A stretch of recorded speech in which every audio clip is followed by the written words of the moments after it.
¿Qué tal, amigos? Espero todos se encuentren muy bien. El tema de hoy trata sobre un engaño que hay acerca de del asunto tan llevado y tan traído de los tanques Leopard.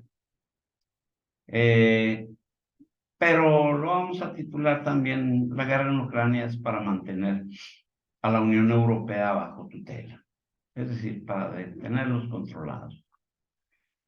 Parece difícil de admitir, pero los anglosajones ya ni siquiera lo disimulan, parafraseando una célebre declaración del primer secretario general de la OTAN. Hoy se puede decir que la Alianza Atlántica, o sea, la OTAN, se concibió para mantener a Rusia fuera, a los Estados Unidos adentro y a la Unión Europea bajo tutela. Lo dijo de otra manera: es para mantener a Alemania abajo. Pero bueno, estamos parafraseándolo. No hay otra manera de interpretar las inútiles sanciones contra Rusia y los sangrientos combates, pero igual inútiles, que están desangrando eh, pues al pueblo ucraniano y a los rusos también, ¿verdad? Que están poniendo también su parte en el conflicto. Y hace casi un año, bueno, no casi, hoy es 24. Hoy hace un año se inició la guerra. Les voy a compartir una fotografía de eh, los directores del cortito así de la OTAN y de la Unión Europea, que como puede ver usted, y cómo puede explicarse que personajes como el español Josep Borrell, que está a la izquierda, el belga Charles Michel y la alemana Ursula von der Leyen, de comprobada participación todos ellos en casos de corrupción, que además han demostrado ser incompetentes, se han convertido en los líderes de la Unión Europea, porque así se garantiza su sumisión a todo lo que les dicte el secretario general de la OTAN, Jens Stoltenberg, que es el de la derecha, el de la derecha. Izquierda, Josep Borrell, el, el belga Charles Michel, Ursula von der Leyen, la mandona, y Jens Stoltenberg, este, el director de la OTAN. Y todos ellos están subordinados a lo que diga el señor Stoltenberg. ¿Y cómo se puede explicar, verdad? Hace casi un año que el ejército, no casi un año, corrijo, hace un año entró en Ucrania para imponer ahí la aplicación de la resolución 2202 del Consejo de Seguridad de la ONU. La OTAN, que rechaza ese objetivo, afirma que Rusia invadió Ucrania para anexarla. Ya en otros videos les he explicado cuál fue la resolución 2202 del Consejo de las Naciones Unidas, que como país garante Rusia firmó. De modo tal que, aun cuanto se quiera decir hasta el cansancio que Rusia invadió Ucrania, no es totalmente cierto. Todo tiene sus matices. Así pues, siendo que debieron de haber, como países garantes, intervenido militarmente en Ucrania, Alemania, Rusia, por supuesto, y Francia.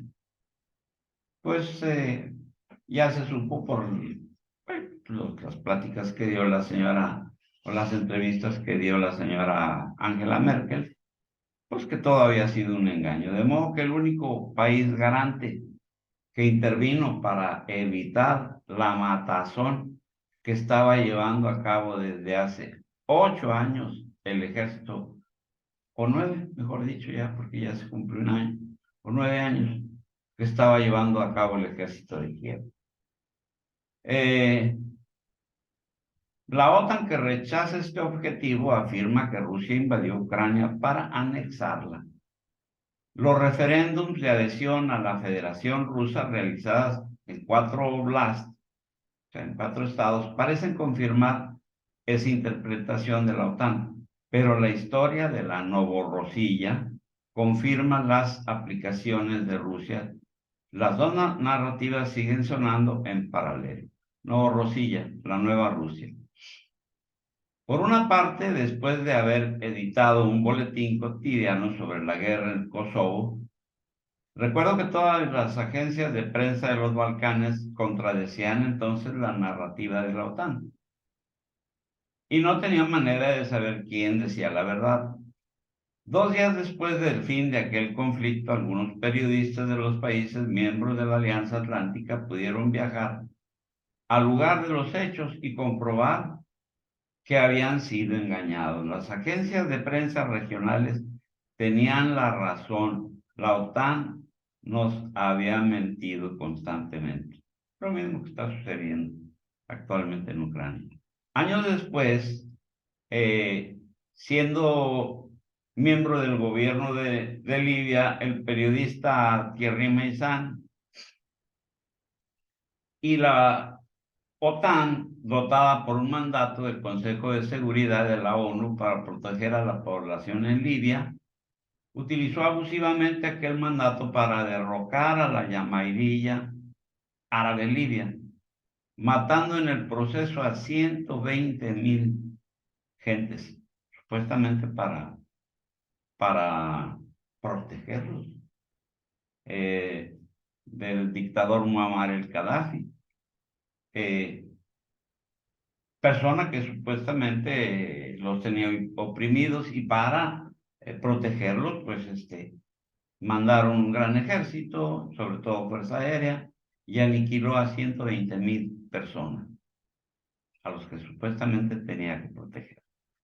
Esa experiencia nos muestra que Occidente miente descaradamente para cubrir sus crímenes. Ahora la OTAN nos asegura que no está en guerra, ya que no ha desplegado tropas en Ucrania, pero estamos viendo por un lado enormes envíos de armamento hacia Ucrania para que los nacionalistas integristas ucranianos, entrenados por la OTAN, puedan enfrentar a Moscú.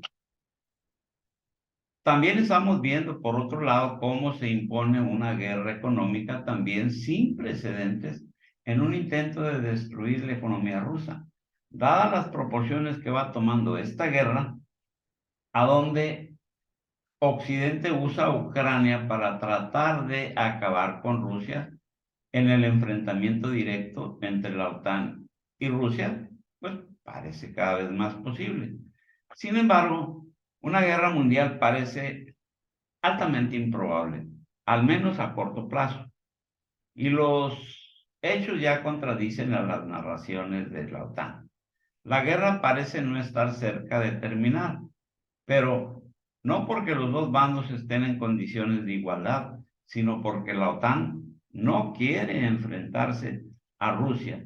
De hecho, ya vimos hace 3 meses en la cumbre del G20 en Bali, Rusia aceptó entonces que el presidente ucraniano Volodymyr Zelensky participara en el debate por videoconferencia desde Kiev. Zelensky pidió entonces que Rusia fuera excluido del G20, como antes fue excluido del G8, que actualmente es el G7. Cuando Crimea regresó a la Federación Rusa, para sorpresa de Zelensky y de los miembros de la OTAN presentes en Bali, Estados Unidos y Reino Unido no apoyaron el pedido del presidente ucraniano. Washington y Londres estuvieron de acuerdo en que había una línea que no podían cruzar. ¿Por qué? Porque el armamento ruso moderno es muy superior al de la OTAN, cuya tecnología data de los años 90. En caso de un enfrentamiento, es indudable que Rusia sufriría, pero acabaría aplastando a las potencias occidentales en cuestión de días. Lo que ya está sucediendo ante nuestros ojos Tenemos que interpretarlo a la luz de esa realidad. El flujo de armamento hacia Ucrania es una simple maniobra de diversión. La mayoría de ese armamento no llega al campo de batalla.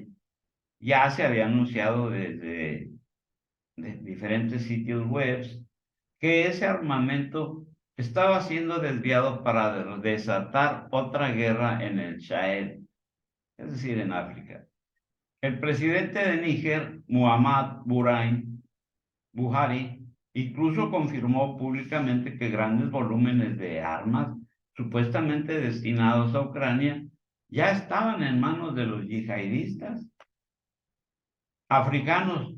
En todo caso, constituir un arsenal sumamente heterogéneo, con armas de épocas y de calibres muy diferentes. Es, en definitiva, inútil. Nadie tiene la logística necesaria para garantizar a los combatientes el suministro de municiones tan diferentes. Eso hace pensar que el objetivo del envío de ese armamento a Ucrania no es ponerle en condiciones de ganar la guerra. No, claro que no. Ahí se trata de mantener un conflicto para desangrar a los dos países. El New York Times dio la alerta al explicar que las industrias bélicas de Occidente ya no logran producir suficiente cantidad de armas y municiones. Las reservas están agotadas y los ejércitos occidentales están entregando ahora el material que en realidad necesitan para garantizar la defensa de sus propios países.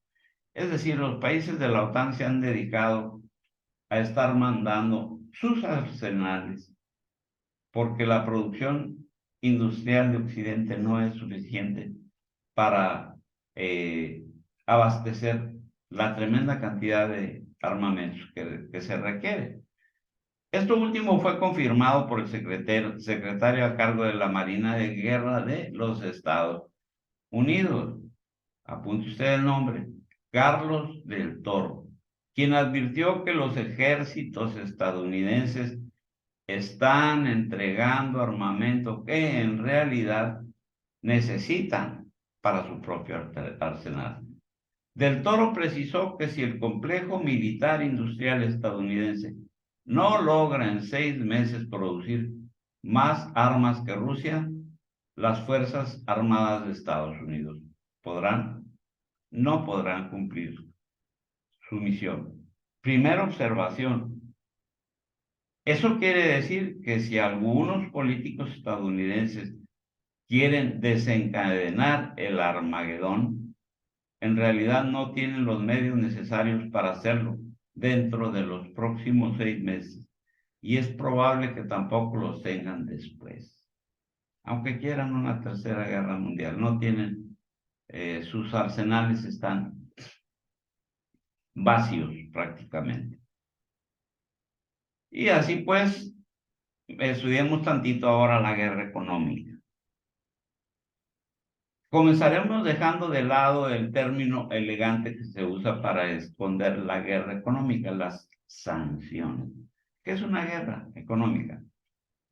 Ya se ha abordado antes esa cuestión y se ha subrayado que esas medidas no son resultado de veredictos de un tribunal y que son ilegales a la luz del derecho internacional.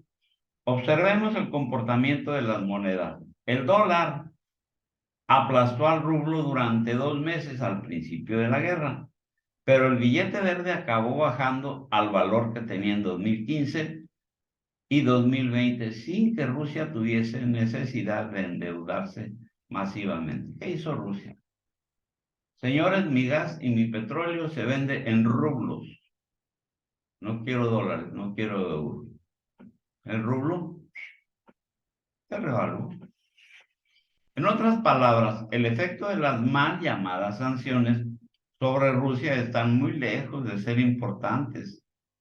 Es cierto que las sanciones perturbaron y perturban gravemente los intercambios de Rusia durante los 2 primeros meses, pero hoy no significa absolutamente nada para ella y por otro lado, esas sanciones no costarían absolutamente nada a Estados Unidos y no afectan a ese país. Ya sabemos que los miembros que mientras prohíben a sus aliados la importación de hidrocarburos rusos, Estados Unidos sigue comprando enormes volúmenes de petróleo ruso, directamente y a través de la India. Ahorita les voy a leer también algo relacionado, les voy a platicar cómo está más o menos la cuestión del petróleo, ¿verdad? Y a través de la India está comprando enormes cantidades y reconstituye así sus propias reservas, luego de haber tenido que recurrir a ellas durante los primeros meses del conflicto. ¿Qué quiere decir esto? Que mientras los Estados Unidos le prohíbe a todos sus socios comprar hidrocarburos rusos, llámese gasoil, llámese refino, llámese petróleo crudo o llámese gas natural. No lo puede comprar la Unión Europea. Y el último clavo al ataúd se da precisamente entrando el mes de febrero, el día 5 para ser precisos. Queda prohibido totalmente importar el refino ruso, que es diésel y gasoil. ¿Y qué significa eso? Pues se va a parar una parte de Europa, pero en fin, mientras le prohíbe a sus aliados, Estados Unidos está comprando gas, diésel, crudo, todo ruso, en grandes cantidades. En Europa, por el contrario, se observa una gravísima perturbación de los equilibrios económicos continentales, puesto que los países de Europa se ven obligados a endeudarse masivamente para respaldar al régimen de Kiev, es decir, a Ucrania. No hay estadísticas sobre los volúmenes de ese endeudamiento. Tampoco se sabe quién está poniendo el dinero de los préstamos. Lo que sí es claro es que los gobiernos europeos están recurriendo a Estados Unidos en el marco de la nueva ley estadounidense de préstamo y arriendo, the Ukrainian Democracy Defense Lend and Lease, una ley parecida a la que se implementó en la Segunda Guerra Mundial, la ley de préstamo y arriendo, en lo que Estados Unidos armó a los países europeos, pero no los armó de a gratis. Inclusive estuvo mandando armamento y materiales a todos los aliados, hasta la Unión de Repúblicas Socialistas Soviéticas, Rusia, recibió. Pero todo eso tuvo que ser pagado. Y eso significa que que los europeos están aportando a Ucrania tiene un costo y que este costo tendrán que pagarlo los europeos cuando termine la guerra. Solo entonces se sabrá el monto de la factura y será exorbitante. Nadie reclamó la autoría del sabotaje contra los gasoductos Nord Stream 1 y Nord Stream 2 perpetrados el 26 de septiembre de 2022, porque ya lo había hecho el presidente de Estados Unidos, Joe Biden, el 7 de febrero del 22, en la Casa Blanca, en presencia del canciller alemán Olaf Scholz. Ahí está el video, usted lo puede buscar así tal cual suena y lo va a encontrar. Él dijo que iban a destruir los gasoductos. Claro, el 7 de febrero Biden habló solo de destruir Nord Stream 2 si Rusia invadía Ucrania.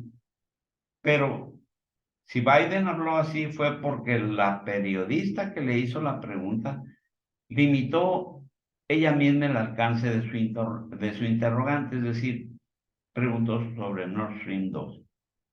Y el uno se le olvidó y total, al final de cuentas volaron los dos. Quizá porque no podía imaginarse que Estados Unidos sería capaz de destruir también el primer Nord Stream. En todo caso, aquella declaración de Biden, aún más que el propio sabotaje, mostró el desprecio de Washington hacia su aliado alemán. En definitiva, nada ha cambiado desde el primer secretario de la OTAN, el británico Hastings Gilmore, quien declaró que el verdadero objetivo de la OTAN, como se los cité al principio, era mantener a la Unión Soviética, es decir, Rusia, fuera, a los estadounidenses dentro y a los alemanes abajito, señores. Keep the Soviet Union out, the American in, and the Germans down. Ahí está la... si busca usted esa declaración con el nombre, lo va a encontrar.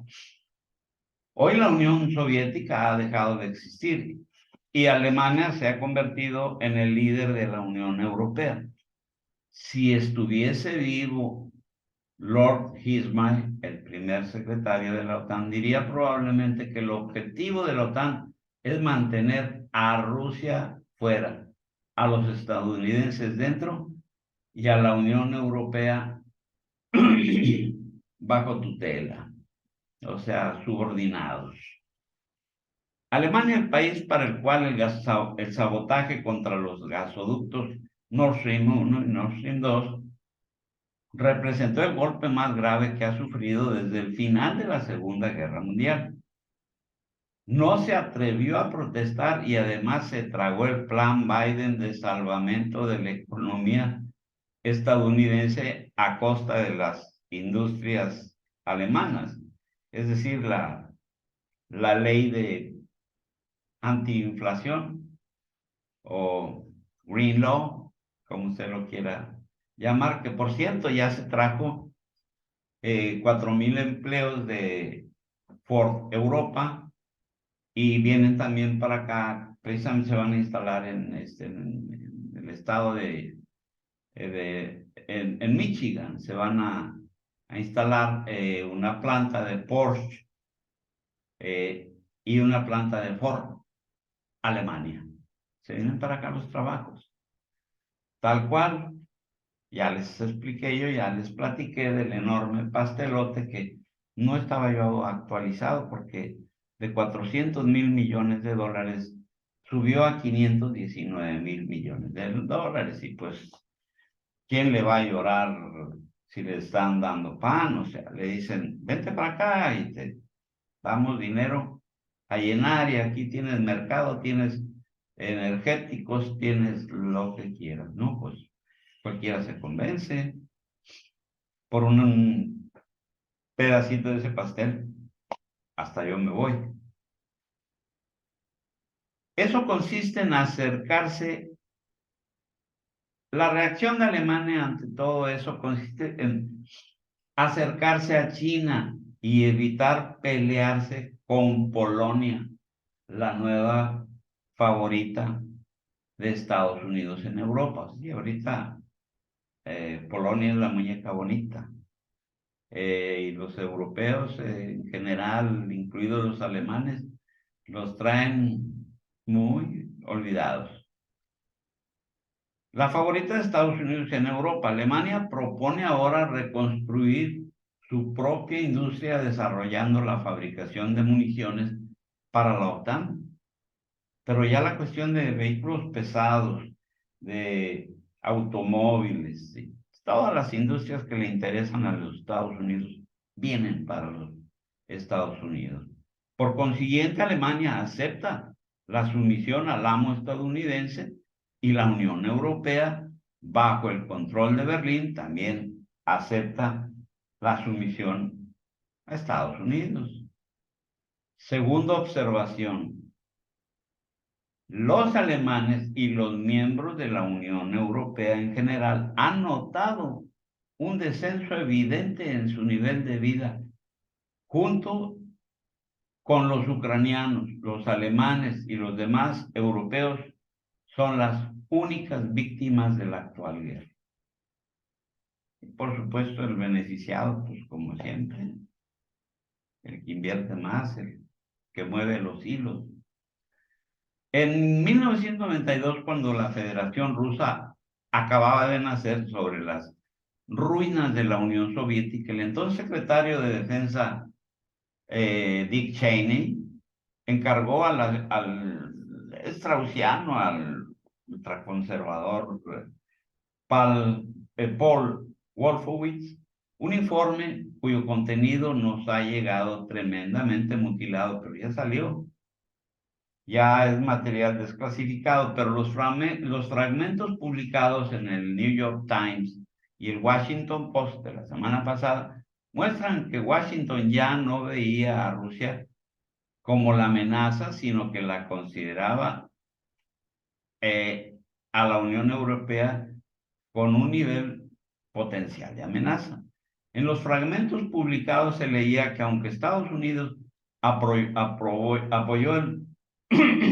perdón, el proyecto de integración europea, pues tenemos que velar por evitar el surgimiento de un sistema de seguridad puramente europeo que minaría a la OTAN, particularmente a su estructura de mando militar integrado. Y todo lo demás. Imagínense una economía basada en una moneda fuerte como el euro, bueno, fuerte ahorita ya así entre comillas, porque ni el dólar es tan fuerte ya con todo esto de la desglobalización. En otras palabras, Washington aprueba una defensa europea subordinada a la OTAN, pero está dispuesta a destruir la Unión Europea si cree que esta última puede convertirse en una potencia política capaz de actuar por sí misma. Es decir, lo que está sucediendo.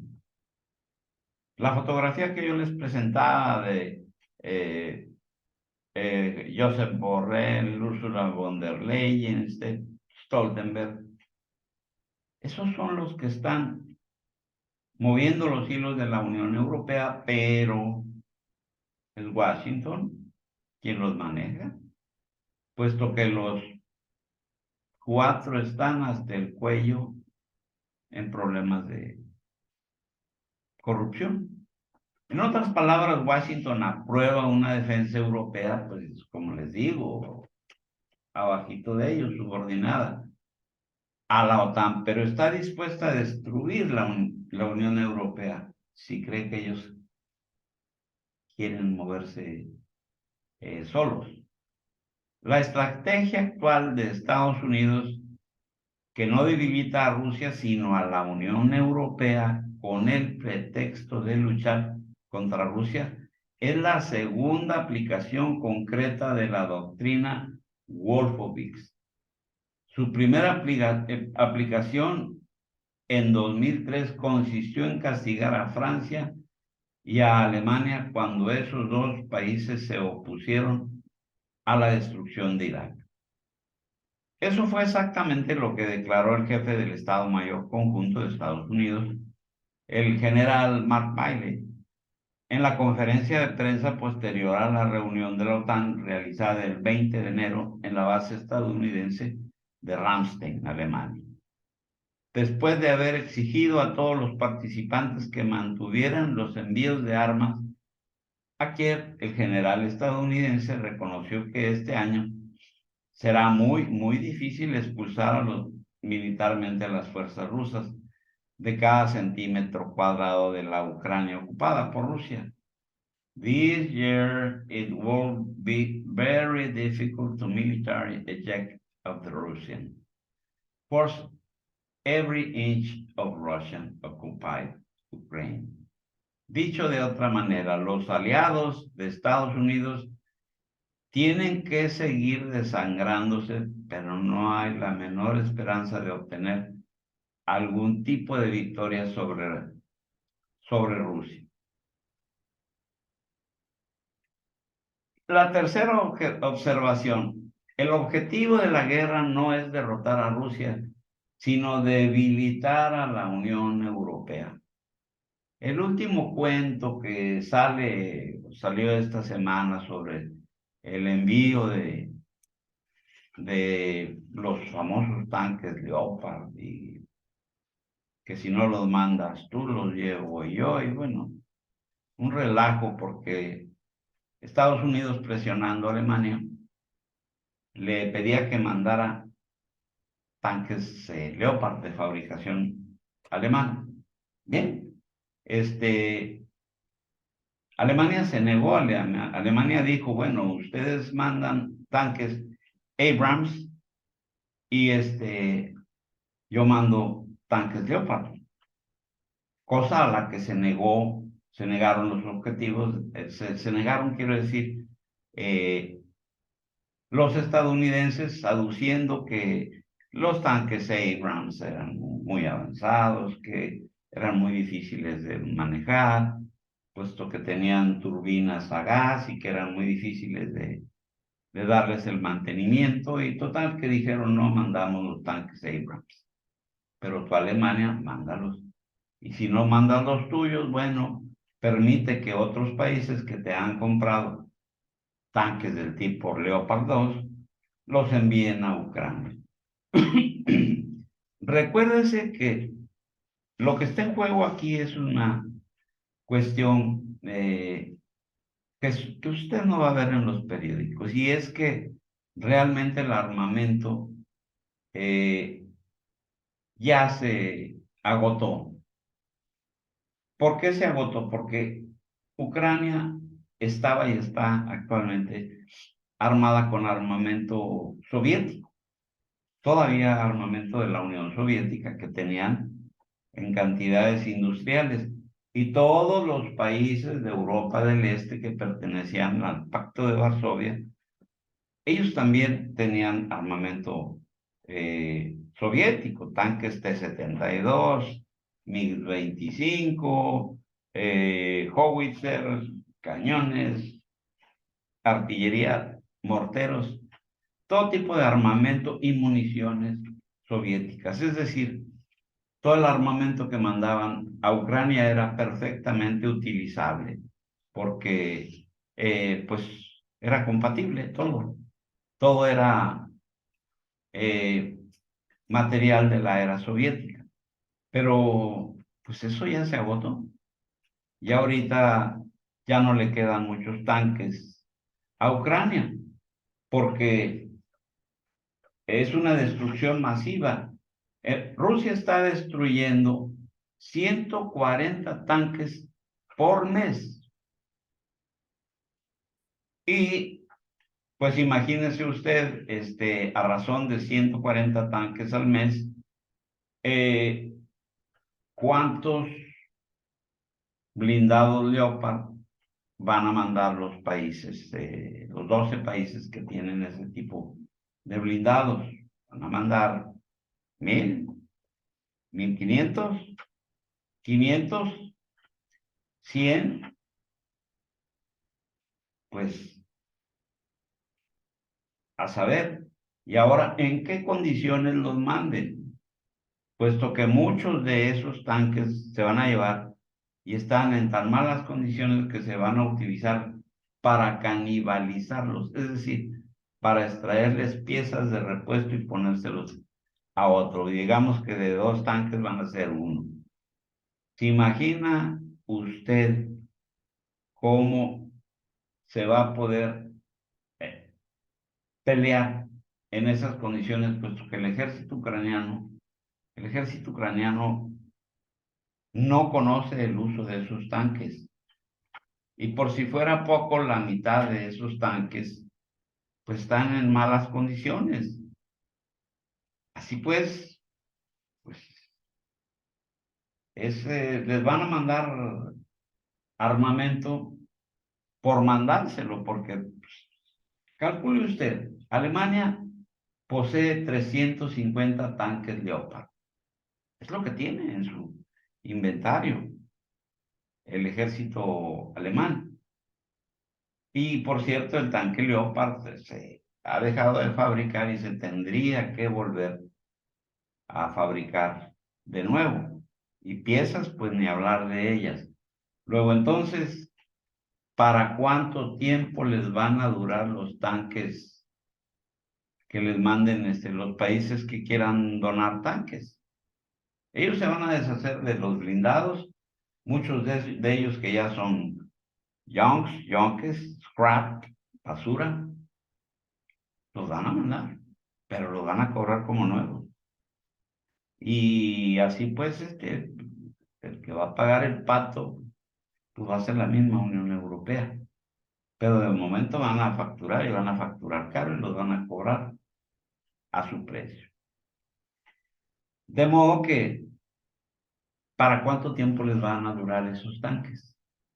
Esa es la pregunta. Les quería compartir también un análisis acerca de lo que les decía del petróleo, que pues Estados Unidos sigue importando petróleo ruso, aun cuando se lo prohíbe. Y mientras le prohíbe la compra de petróleo ruso a sus aliados, Estados Unidos sigue adquiriendo ingentes volúmenes de petróleo ruso y lo hacen burlando sus propias sanciones, según reporta The Telegraph of India. Sí, pues el que hace las leyes, pues se da el lujo de violarlas. La India está comprando diariamente 1.700.000 barriles de crudo ruso. Ese petróleo se refina en las instalaciones de la empresa india Nayara Energy y Reliance Industrial. Y luego se revende legalmente a los Estados Unidos. Y ya se vuelve hindú el petróleo que es ruso. En la práctica, la guerra económica que Estados Unidos impone contra Rusia ya no afecta a Rusia. De hecho, solo afecta a los aliados de Estados Unidos, que son los países miembros de la Unión Europea. Lo único que se ven realmente privados del hidrocarburo ruso, por supuesto. Ese hecho comprobado debe de analizarse en el contexto creado por el sabotaje contra los gasoductos rusos Nord Stream 1 y Nord Stream 2. La operación que privó a la Unión Europea de su principal fuente de energético y aprovisionamiento, por supuesto, seguro.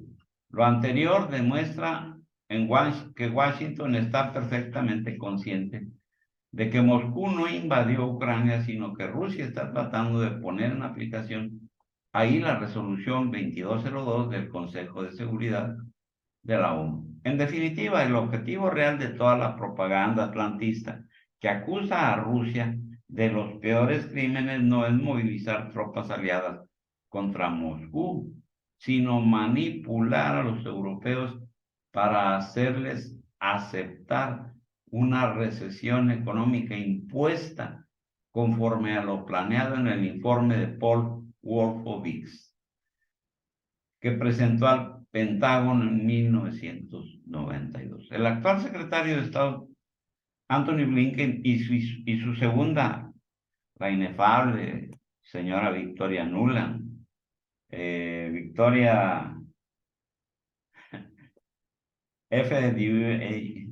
usted ya sabrá lo que dijo ahí en el Euromaidan. Son miembros del mismo grupúsculo ideológico de Paul Wolfowitz.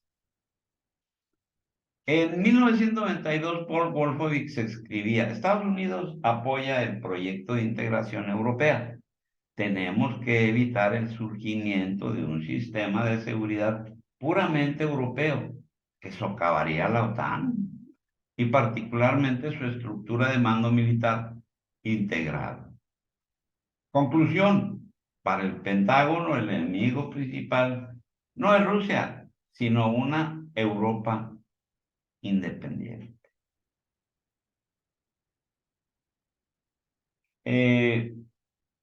Esto por el presente video. Thierry Maizan, RS Voltaire, París, Francia. Amigos, les pido si me pueden dar un un like o un dislike, sea su gusto. Y muchas gracias por su paciencia. Y pues nos vemos en el próximo video.